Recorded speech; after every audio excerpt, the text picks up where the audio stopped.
joint meeting will come to order.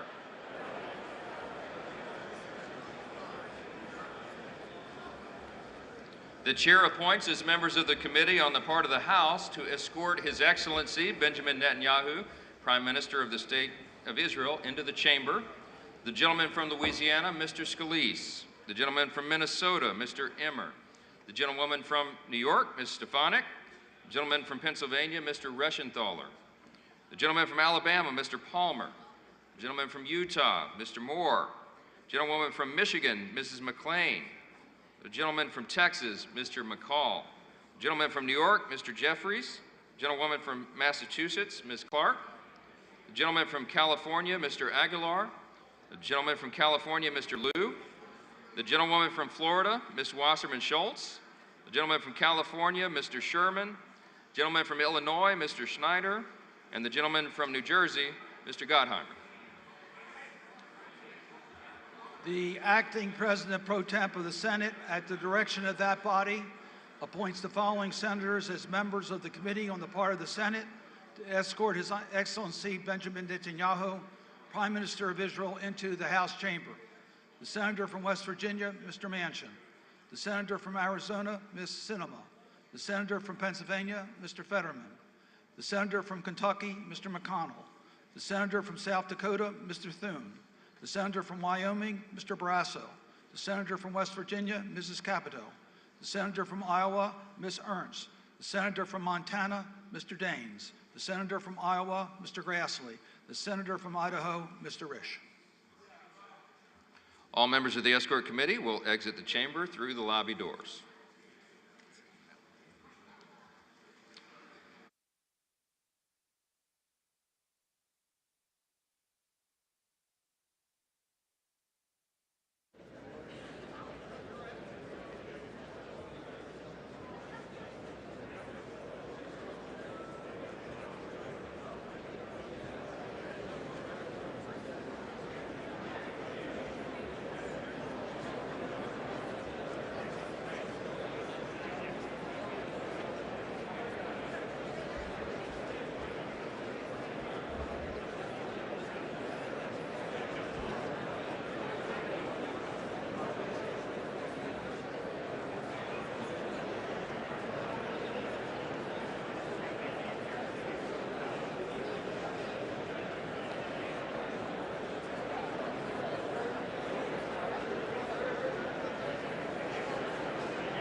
Members of Congress, I have the high, no?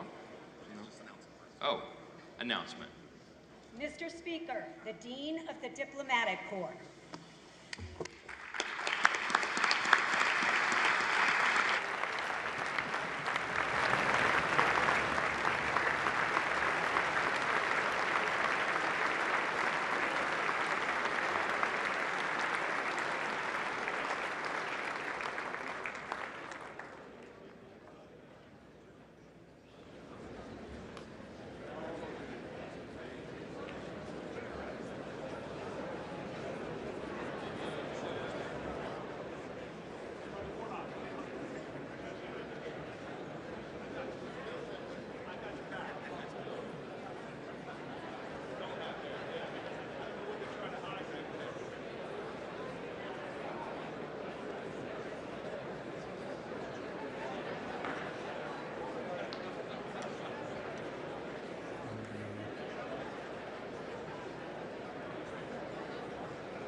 Mr. Speaker, the Prime Minister of the State of Israel.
Members of Congress, I now have the high privilege and distinct honor of presenting to you His Excellency Benjamin Netanyahu, Prime Minister of Israel.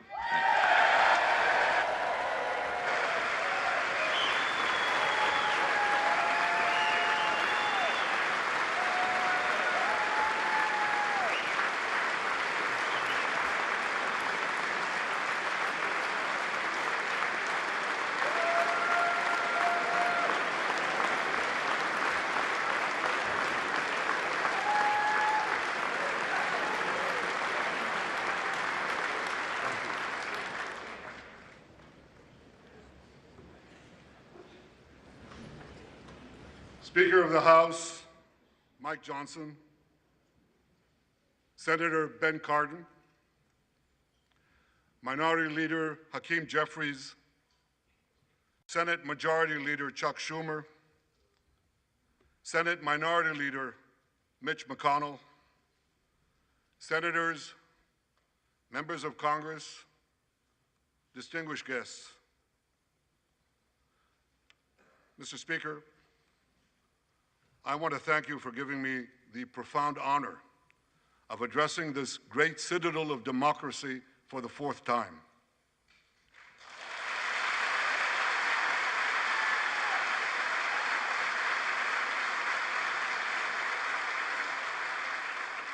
We meet today at a crossroads of history. Our world is in upheaval. In the Middle East, Iran's axis of terror confronts America, Israel, and our Arab friends. This is not a clash of civilizations. It's a clash between barbarism and civilization.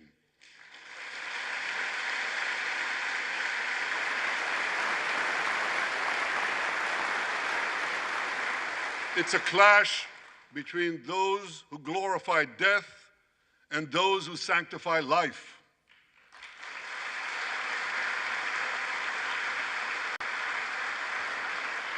For the forces of civilization to triumph, America and Israel must stand together.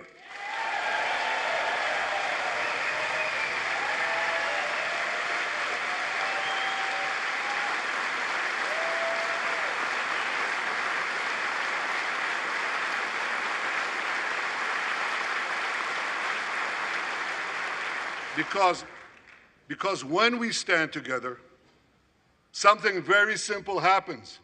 We win, they lose.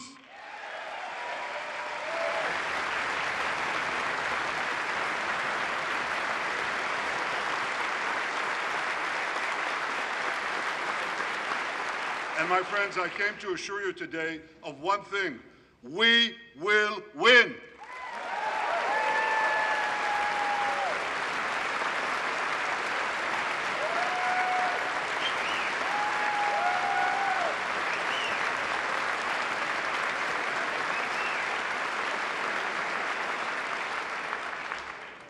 Ladies and gentlemen, like December 7th, 1941, and September 11th, 2001, October 7th is a day that will forever live in infamy. It was the Jewish holiday of Simchat Torah. It began as a perfect day, not a cloud in the sky. Thousands of young Israelis were celebrating at an outdoor music festival. And suddenly, at 6:29 a.m., as children were still sleeping soundly in their beds in the towns and kibbutzim next to Gaza, suddenly heaven turned into hell. 3,000 Hamas terrorists stormed into Israel.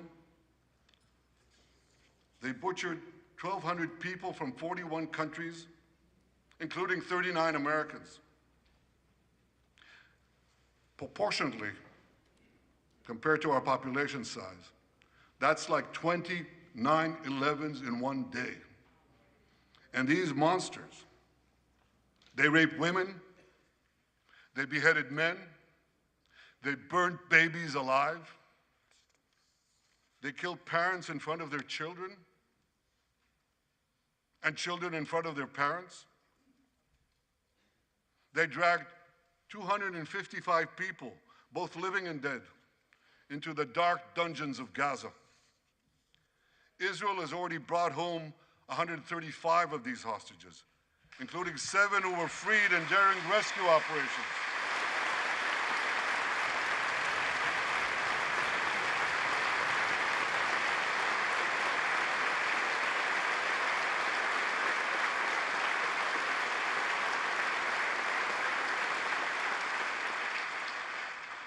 One of those freed hostages, Noor Gamani, is here in the gallery, sitting near my wife, Sarah.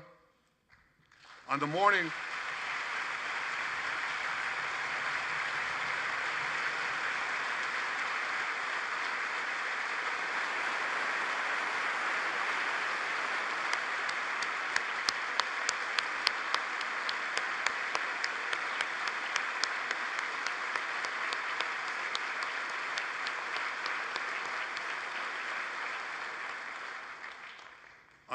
of October 7th, the entire world saw Noah's look of desperation as she was violently abducted to Gaza on the back of a motorcycle. I met Noah's mother, Leora, a few months ago. She was dying of cancer. She said to me, "Prime Minister, I have one final wish. I wish to hug my daughter Noah one last time before I die." 2 months ago, I authorized a breathtaking commando rescue operation. Our special forces, including a heroic officer named Arnon Zmora, who fell in this battle, rescued Noah and 3 other hostages.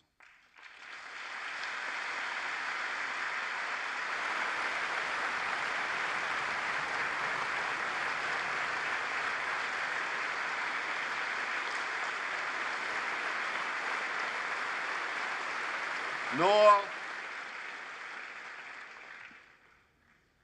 I think it's one of the most moving things. When Noah was reunited with her mother, Leora, and her mother's last wish came true. Noah, we're so thrilled to have you with us today. Thank you.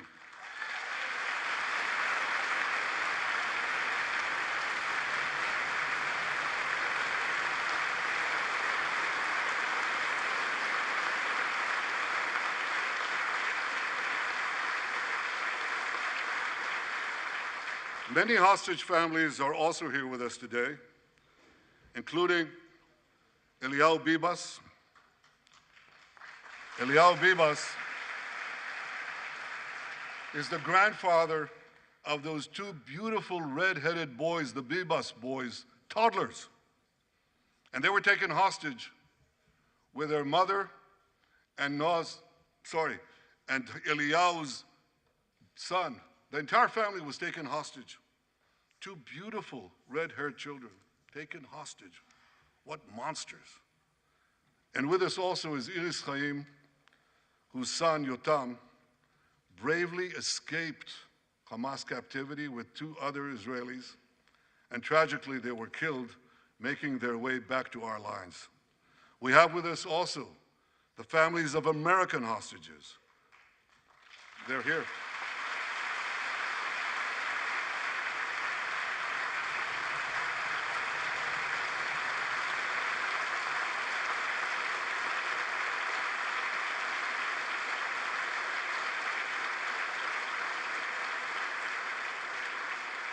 The pain these families have endured is beyond words. I met with them again yesterday, and I promised them this: I will not rest until all their loved ones are home, all of them.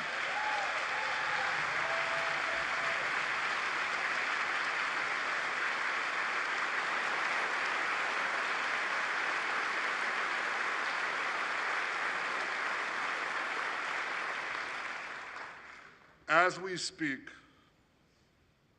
we're actively engaged in intensive efforts to secure their release, and I'm confident that these efforts can succeed. Some of them are taking place right now.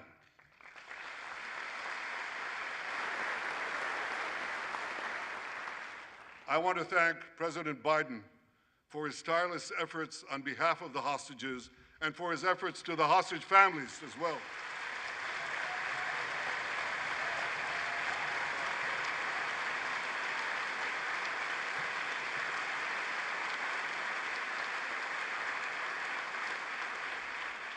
I thank President Biden for his heartfelt support for Israel after the savage attack on October 7th. He rightly called Hamas sheer evil. He dispatched 2 aircraft carriers to the Middle East to deter a wider war. And he came to Israel to stand with us during our darkest hour, a visit that will never be forgotten.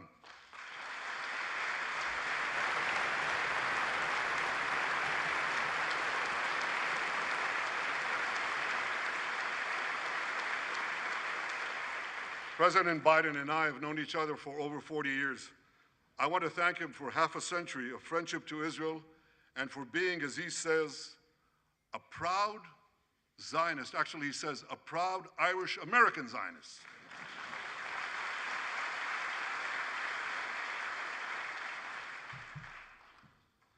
My friends, for more than 9 months, Israel's soldiers have shown boundless courage.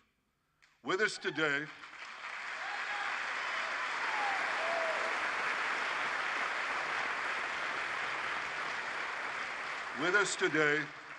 is Lieutenant Avichai Reuven.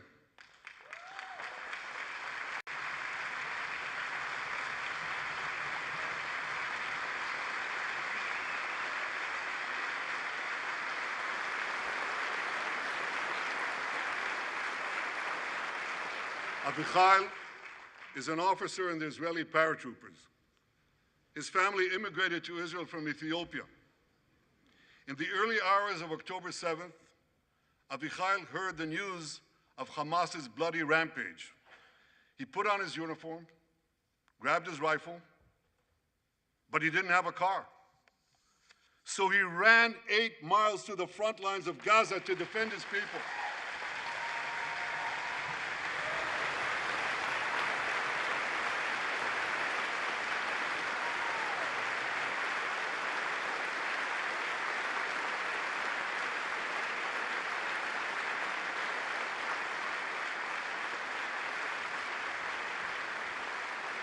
You heard that right. He ran 8 miles, came to the front lines, killed many terrorists, and saved many, many lives. Avichai, we all honor your remarkable heroism. Another Israeli is with us here today, and he's stand up right next to Avichai. This is Master Sergeant Ashraf al-Bakhiri.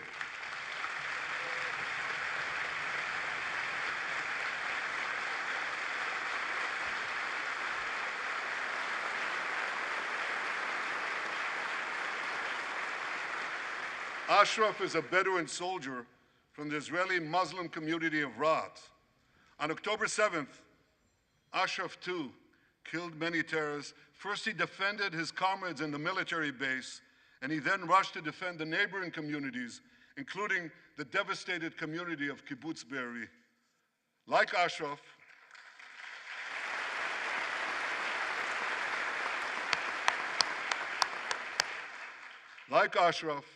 the Muslim soldiers of the IDF fought alongside their Jewish, Druze, Christian, and other comrades in arms with tremendous bravery.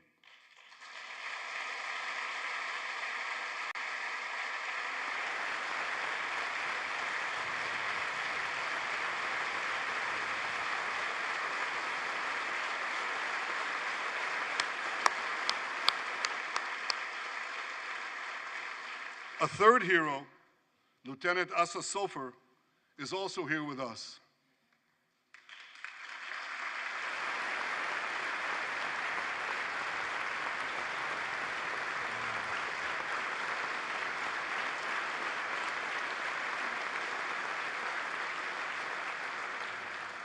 Asa fought as an officer in the Tank Corps, and he was wounded in battle. He was wounded in battle while protecting his fellow soldiers from a grenade. He lost his right arm and the vision in his left eye. He's recovering, and incredibly, within a short time, Asa will soon return to active duty as a commander of a tank company.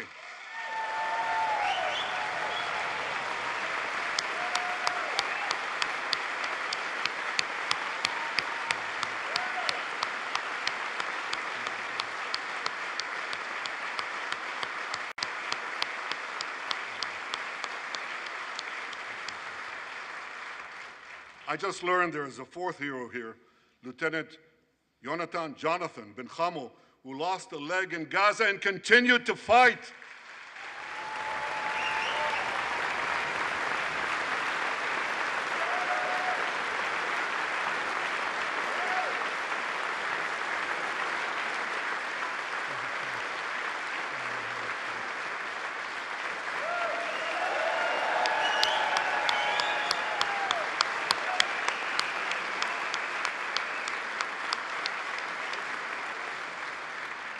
My friends, these are the soldiers of Israel, unbowed, undaunted, unafraid.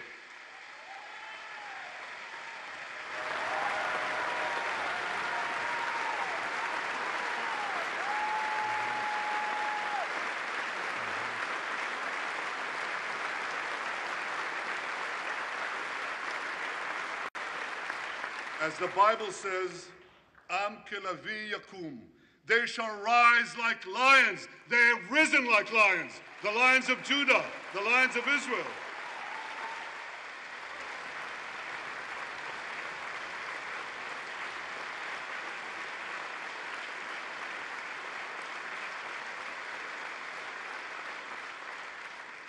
Ladies and gentlemen, the men and women of the IDF come from every corner of Israeli society, every ethnicity, every color, every creed, left and right, religious and secular. All are imbued with the indomitable spirit of the Maccabees, the legendary Jewish warriors of antiquity. With us today is Yechiel Leiter, the father of one of those Maccabees.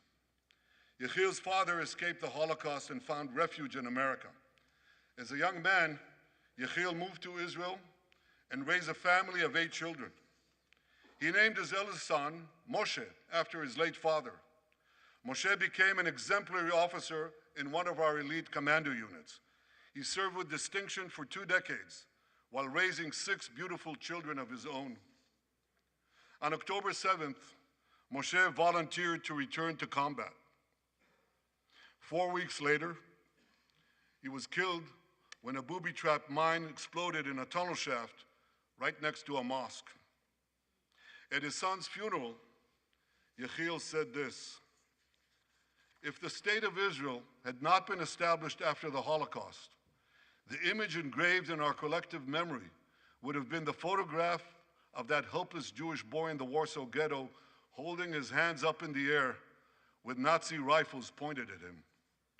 But because of the birth of Israel," Yechiel continued, "because of the courage of soldiers like my son Moshe, the Jewish people are no longer helpless in the face of our enemies."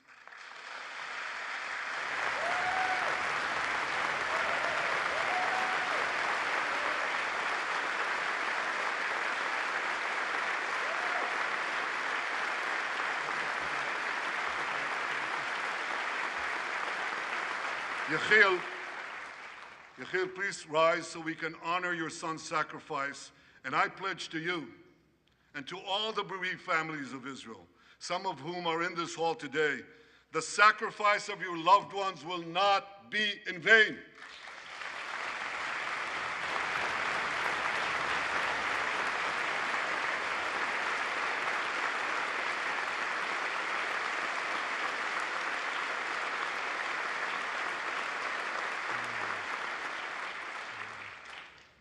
It will not be in vain because for Israel, never again must never be an empty promise. It must always remain a sacred vow. And after October 7th, never again is now.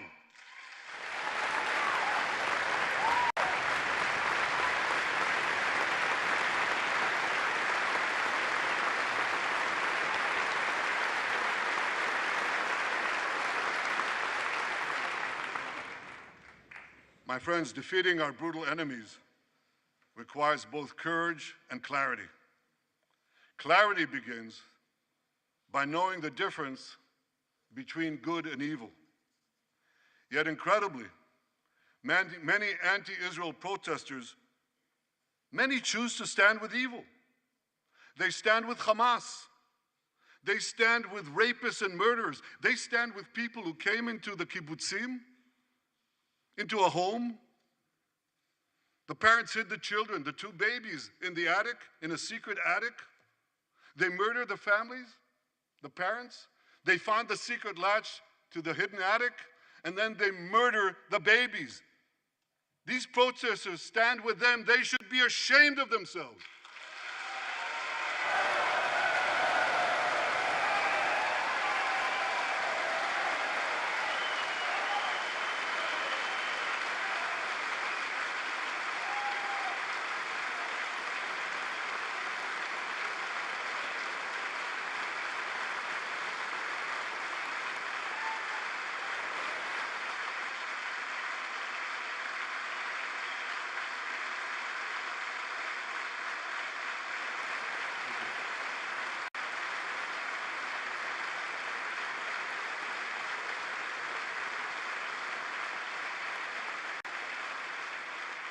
They refuse to make the simple distinction between those who target terrorists and those who target civilians, between the democratic state of Israel and the terrorist thugs of Hamas.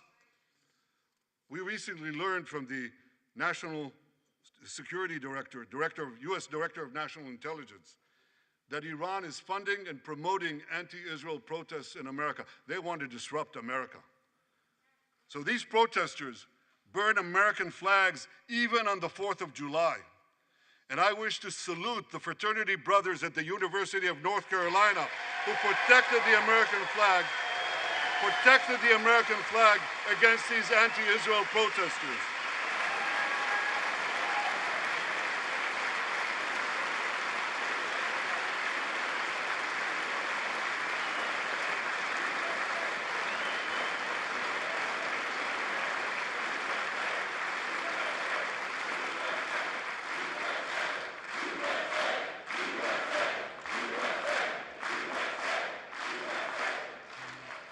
For all we know, Iran is funding the anti-Israel protests that are going on right now outside this building.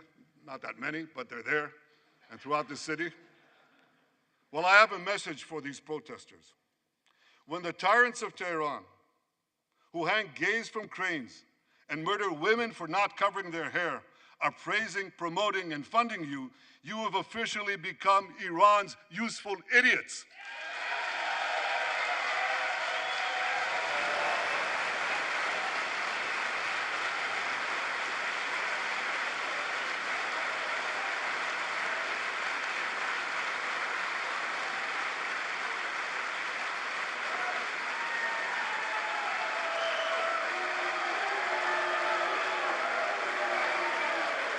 Some of these protesters, and it's amazing, absolutely amazing, some of these protesters hold up signs proclaiming gays for Gaza.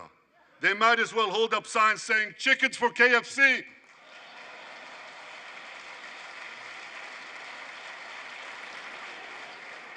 These protesters chant from the river to the sea, but many don't have a clue what river and what sea they're talking about.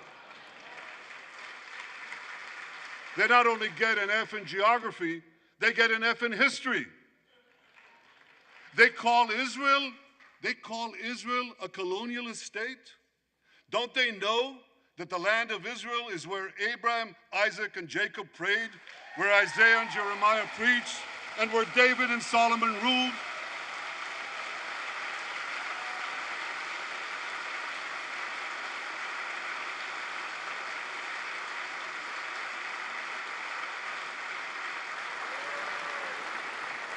For nearly 4,000 years, the land of Israel has been the homeland of the Jewish people. It's always been our home. It will always be our home.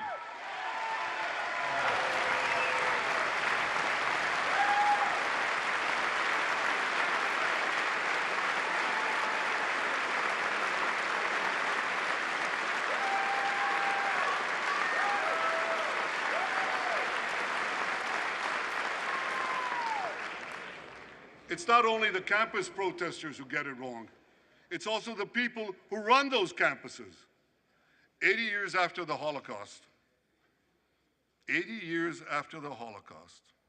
the presidents of Harvard, Penn, and I'm ashamed to say my alma mater, MIT, couldn't bring themselves to condemn the calls for the genocide of Jews.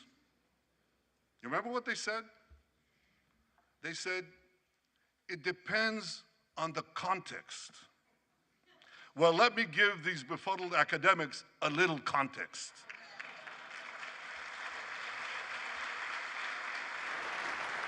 Anti-Semitism is the world's oldest hatred. For centuries, the massacre of Jews was always preceded by wild accusations.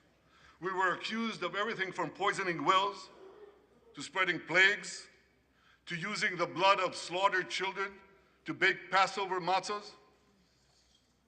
These preposterous anti-Semitic lies led to persecution, mass murder, and ultimately to history's worst genocide, the Holocaust.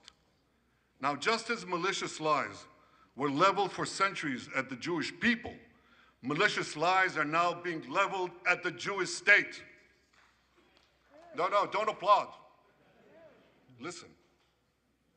The outrageous slanders that paint Israel as racist and genocidal are meant to delegitimize Israel, to demonize the Jewish state, and to demonize Jews everywhere. And no wonder we've witnessed an appalling rise of anti-Semitism in America and around the world. My friends, whenever and wherever we see the scourge of anti-Semitism, we must unequivocally condemn it and resolutely fight it, without exception.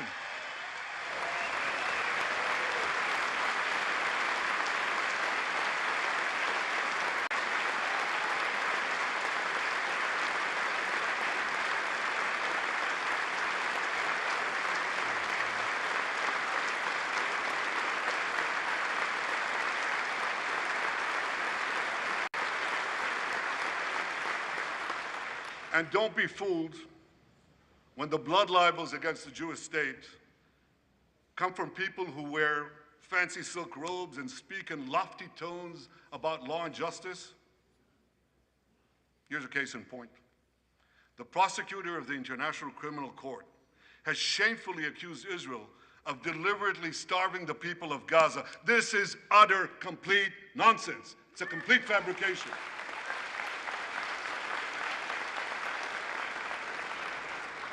Israel has enabled more than 40,000 aid trucks to enter Gaza.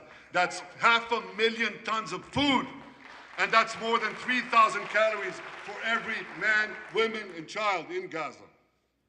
If there are Palestinians in Gaza who aren't getting enough food, it's not because Israel is blocking it, it's because Hamas is stealing it.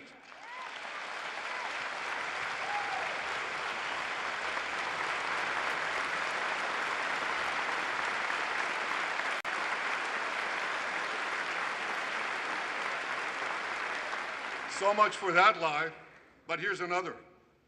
The ICC prosecutor accuses Israel of deliberately targeting civilians. What in God's green earth is he talking about? The IDF has dropped millions of flyers, sent millions of text messages, made hundreds of thousands of phone calls to get Palestinian civilians out of harm's way. But at the same time, Hamas does everything in its power to put Palestinian civilians in harm's way. They fire rockets from schools, from hospitals, from mosques. They even shoot their own people when they try to leave the war zone. A senior Hamas official, Fatri Hamad, boasted, listen to this, he boasted that Palestinian women and children excel at being human shields. His words, excel at being human shields. What monstrous evil. For Israel, every civilian death is a tragedy. For Hamas, it's a strategy. They actually want Palestinian civilians to die so that Israel will be smeared in the international media and be pressured to end the war before it's won. This would enable Hamas to survive another day and, as they vowed, to carry out October 7th again and again and again. Well, I want to assure you, no matter what pressure is brought to bear, I will never allow that to happen.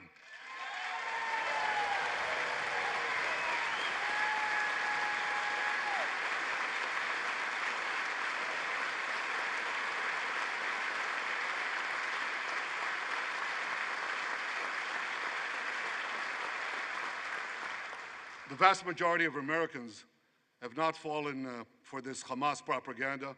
They continue to support Israel. And I want to say thank you, America, and thank you, senators and House members who continue to support us, continue to support Israel, continue to support the truth, and see through the lies.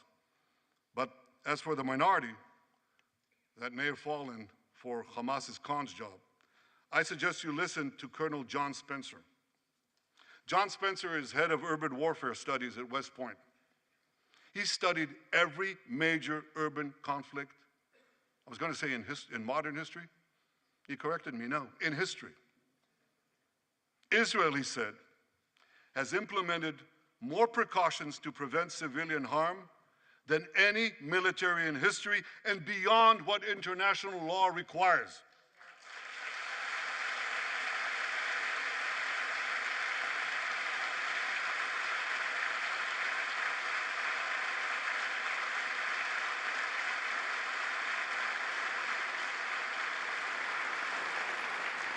That's why, despite all the lies you've heard, the war in Gaza has one of the lowest ratios of combatants to non-combatants casualties in the history of urban warfare. And you want to know where it's lowest in Gaza? It's lowest in Rafah. In Rafah. Remember what so many people said? If Israel goes into Rafah, there'll be thousands, maybe even tens of thousands of civilians killed. Well, last week, I went into Rafah. I visited our troops as they finished fighting Hamas's remaining terrorist battalions. I asked the commander there, how many terrorists did you take out in Rafah? He gave me an exact number, 1,203. I asked him, how many civilians were killed? He said, Prime Minister, practically none, with the exception of a single incident where shrapnel from a bomb hit a Hamas weapons depot and unintentionally killed 24 people. The answer is practically none. You want to know why? Because Israel got the civilians out of harm's way, something people said we could never do, but we did it.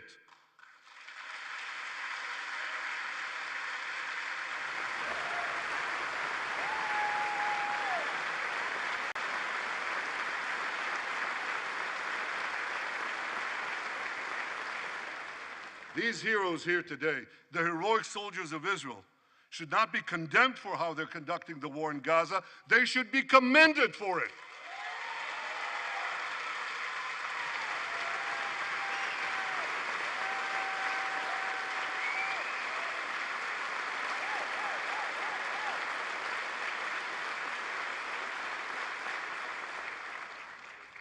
I want to thank all of you here today who forcefully opposed the false accusations of the ICC and stood up for the truth.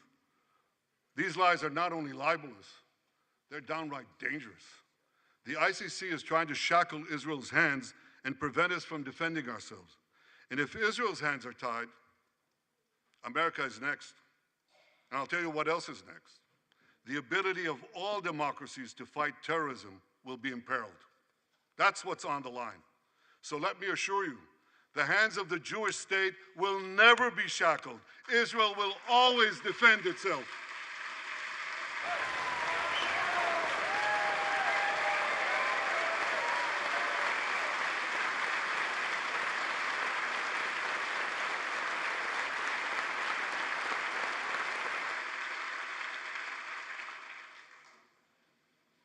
My friends, in the Middle East, Iran is virtually behind all the terrorism, all the turmoil, all the chaos, all the killing. And that should come as no surprise. When he founded the Islamic Republic, Ayatollah Khomeini pledged, "We will export our revolution to the entire world." We will export the Islamic revolution to the entire world. Now ask yourself, which country ultimately stands in the way of Iran's maniacal plans to impose radical Islam on the world? And the answer is clear. It's America, the guardian of Western civilization and the world's greatest power.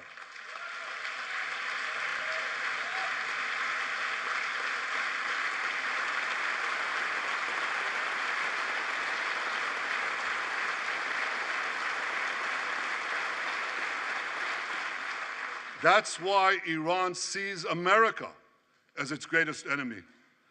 Last month, we heard a revealing comment, ostensibly about the war in Gaza, but about something else.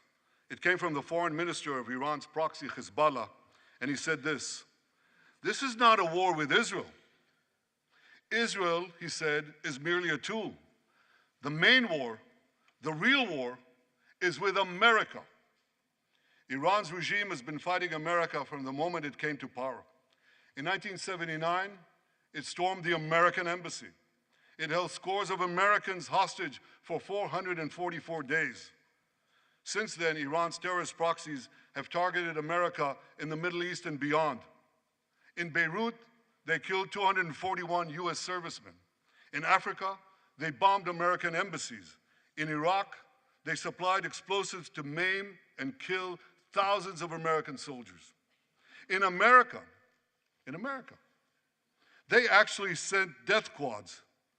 They sent death squads here to murder a former Secretary of State and a former National Security Advisor.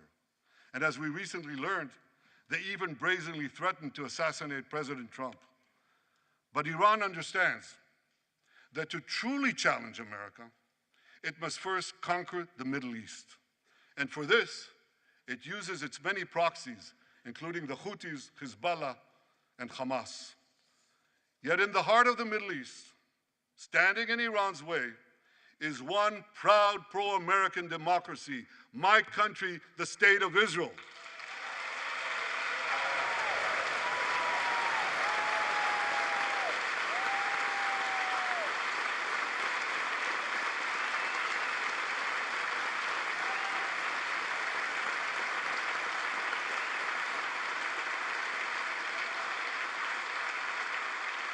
That's why the mobs in Tehran chant death to Israel before they chant death to America.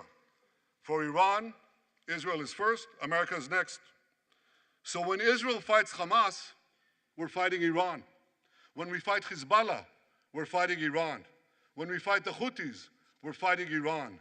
And when we fight Iran, we're fighting the most radical and murderous enemy of the United States of America.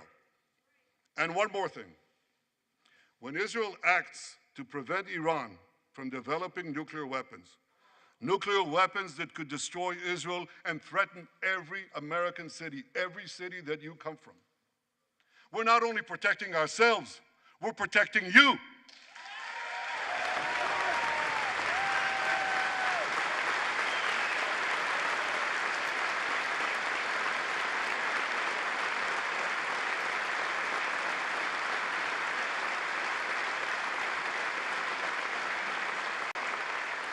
My friends, if you remember one thing from the speech, remember this.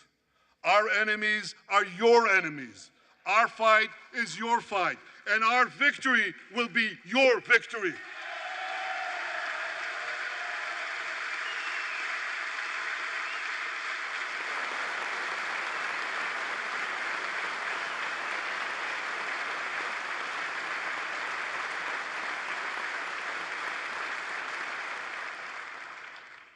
Ladies and gentlemen, that victory is in sight. Israel's defeat of Hamas will be a powerful blow to Iran's axis of terror. Another part of that axis, Hezbollah, attacked Israel on October 8th, a day after the Hamas attack. It has launched thousands of missiles and drones against us.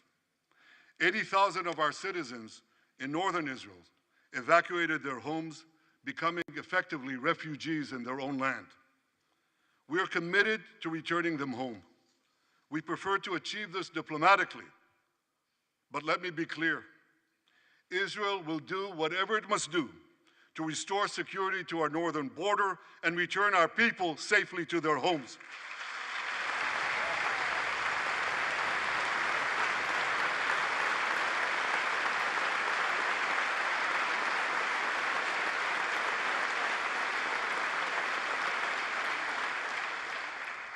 Last Friday, a third Iranian proxy, the Houthis, attacked Tel Aviv with a deadly drone. It exploded a few hundred feet from the American consulate, killing one person and injuring 9. On Saturday, I authorized a swift response to that attack. All our enemies should know this. Those who attack Israel will pay a very heavy price. And as we defend ourselves,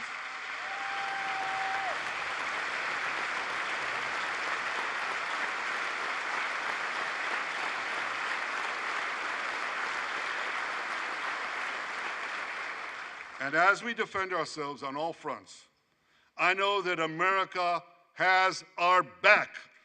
And I thank you for it. All sides of the aisle, thank you.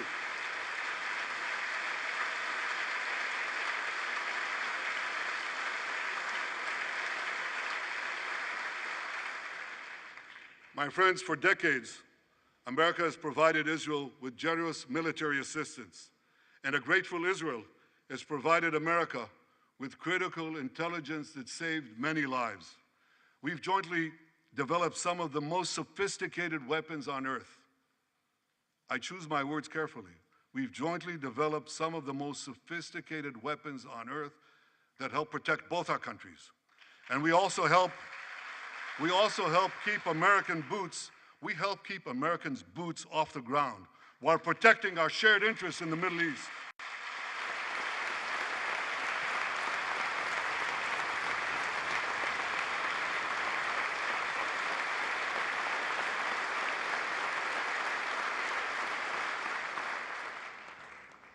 I deeply appreciate America's support, including in this current war.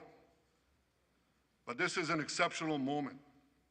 Fast-tracking U.S. military aid can dramatically expedite an end to the war in Gaza and help prevent a broader war in the Middle East. In World War II, as Britain fought on the front lines of civilization, Winston Churchill appealed to Americans with these famous words: "Give us the tools and we'll finish the job." Today, as Israel fights on the front line of civilization, I too appeal to America. Give us the tools faster and we'll finish the job faster.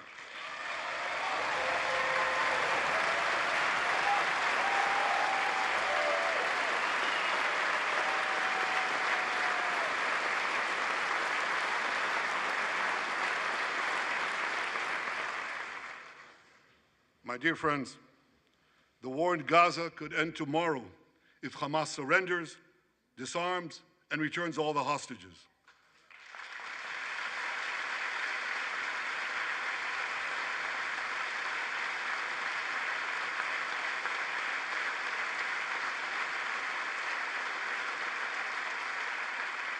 But if they don't, Israel will fight until we destroy Hamas's military capabilities, end its rule in Gaza, and bring all our hostages home.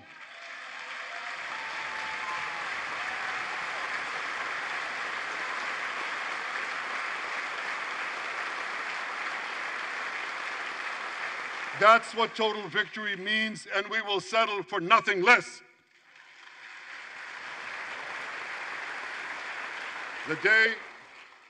The day after we defeat Hamas, a new Gaza can emerge. My vision for that day is of a demilitarized and de-radicalized Gaza.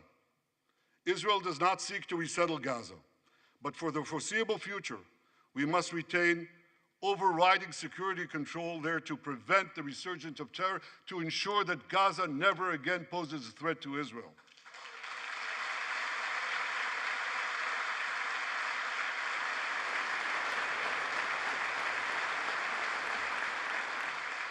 Gaza should have a civilian administration run by Palestinians who do not seek to destroy Israel. That's not too much to ask. It's a fundamental thing that we have a right to demand and to receive.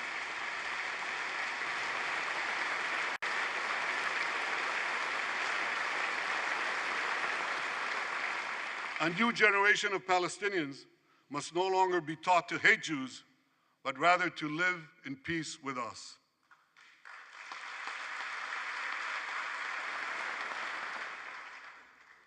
Those twin words, demilitarization and de-radicalization, those two concepts were applied to Germany and Japan after World War II, and that led to decades of peace, prosperity, and security. Following our victory, with the help of regional partners, the demilitarization and de-radicalization of Gaza can also lead to a future of security, prosperity, and peace. That's my vision for Gaza.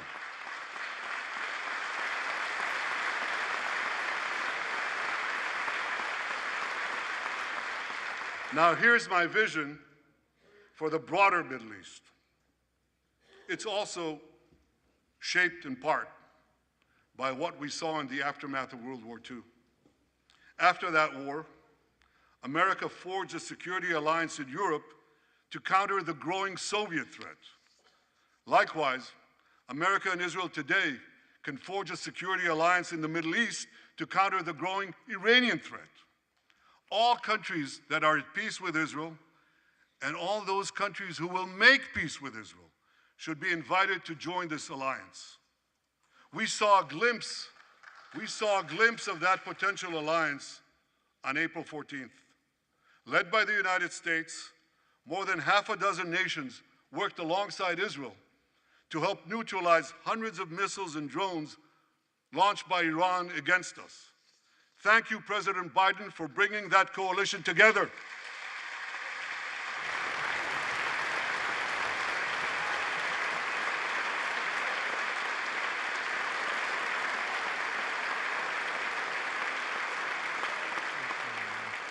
The new alliance I envision would be a natural extension of the groundbreaking Abraham Accords.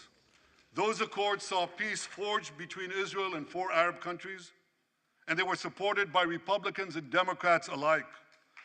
We could call, I have a name for this new alliance. I think we should call it the Abraham Alliance.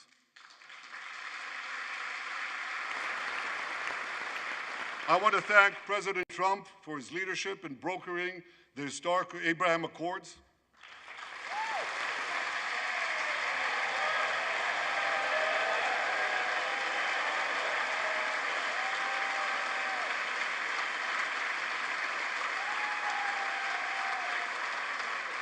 Like Americans, Israelis were relieved that President Trump emerged safe and sound from that dastardly attack on him, dastardly attack on American democracy.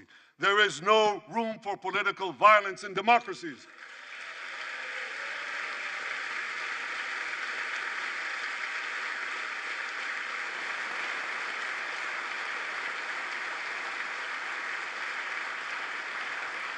I also want to thank President Trump for all the things he did for Israel, from recognizing Israel's sovereignty over the Golan Heights, to confronting Iran's aggression, to recognizing Jerusalem as our capital and moving the American embassy there.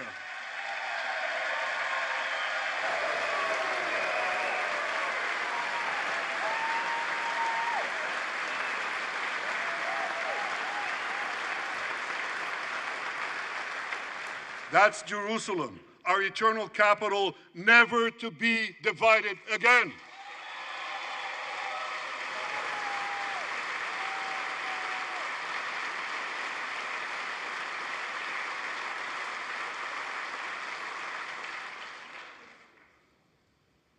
My dear friends, Democrats and Republicans, despite these times of upheaval, I'm hopeful about the future.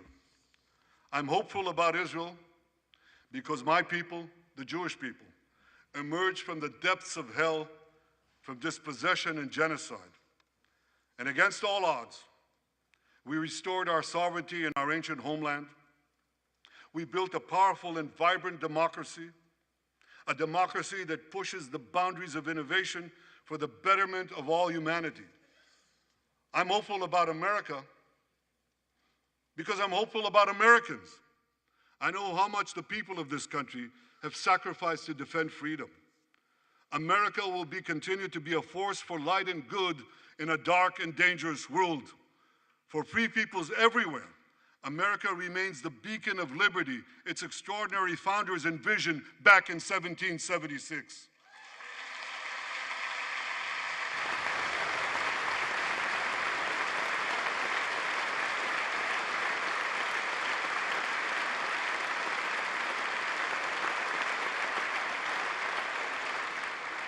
Working together, I'm confident that our two nations will vanquish the tyrants and terrorists who threaten us both. As Israel's Prime Minister, I promise you this: no matter how long it takes, no matter how difficult the road ahead, Israel will not relent, Israel will not bend. We will defend our land, we will defend our people, we will fight until we achieve victory. Victory over liberty, rather victory of liberty over tyranny, victory of life over death, victory of good over evil. That's our solemn commitment.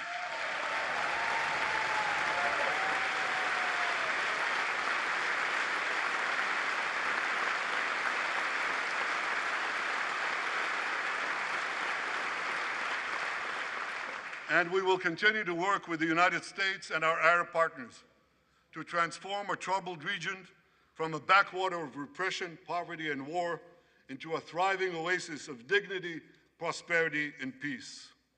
In this noble mission, as in many others, Israel will always remain America's indispensable ally. Through thick and thin,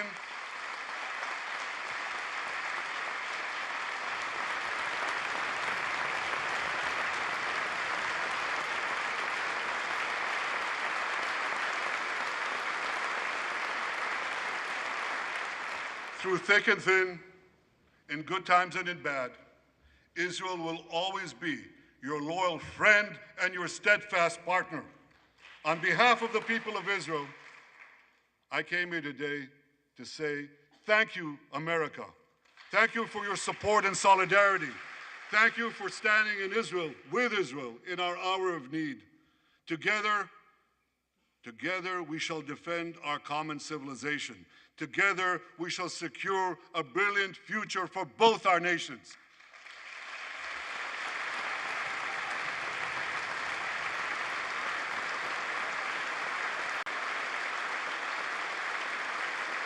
May God bless Israel, may God bless America, and may God bless the great alliance between Israel and America forever.